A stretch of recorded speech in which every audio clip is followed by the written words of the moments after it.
Hey, what's going on guys? My name is Silent Core and I like to talk about games and the news surrounding them. So today we've got some pretty big news regarding Jagex, the guys that brought us RuneScape, and they're possibly going to be acquired by a Chinese mining company. Now, all gold farming jokes aside, it is pretty ironic that a company that's done RuneScape, that's suffered from a lot of gold farming, especially from China, is actually being potentially acquired by a mining company based there. That's just kind of insane. So in this video I want to talk about what this could potentially mean and also what we know so far. Now I have noticed some websites are reporting saying Jagex has already been acquired. As far as I know, these are fake. It hasn't actually been officially acquired yet. They're just in, I believe the phrase they put it, they're in a non-exclusive, non-binding arrangement for a potential acquisition. The negotiations surrounding the acquisition are ongoing and it remains very much business as usual for the company. So this is kind of like, if you guys all remember back to when Twitch was potentially being acquired, all these websites reported on Google acquiring it for $1 billion, when actually it was just the negotiation stage, and it was later revealed that it was actually Amazon that actually officially acquired Twitch.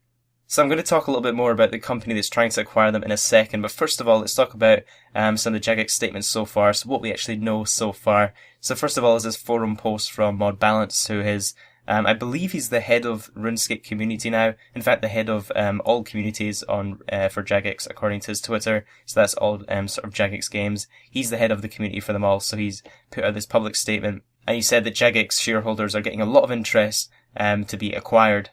And he said here that these are early discussions with the firm in question, but to stress that this may or may not materialize into anything. But if it does, this would potentially allow them to access the Asian market to a high level. We also have an update from Mod Pips. Now, Mod Pips is the vice president of the whole RuneScape product, so he's a very high up person in the RuneScape world. Pretty much his decisions are almost final for the whole RuneScape product.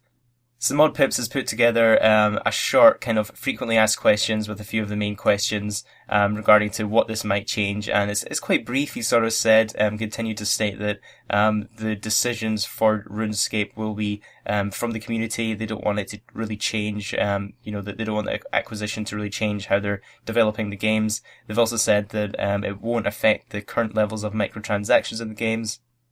So if you guys want to read that in more detail, I will link it in the description.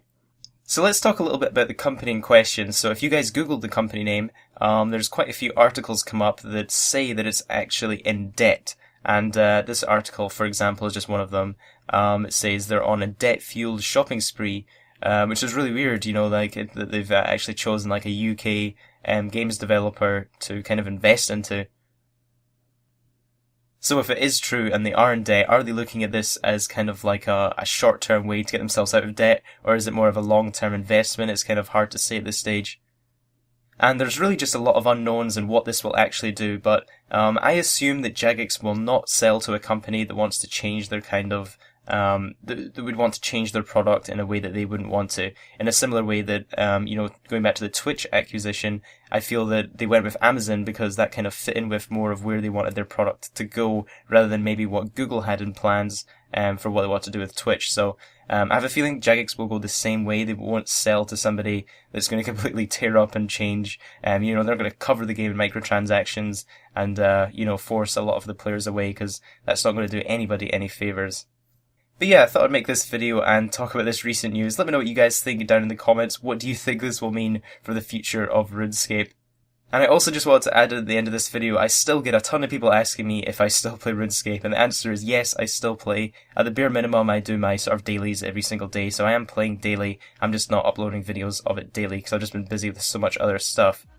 However, if you guys are interested in RuneScape stuff, I'll put a link to my Twitch. I do regular RuneScape live streams on Twitch, and also my second YouTube channel. At the moment, I'm only doing pure RuneScape videos on there, so if you want a channel that you can only find RuneScape videos in, I'd recommend subscribing to that. Hope you guys enjoyed the video, and I'll catch you in the next one.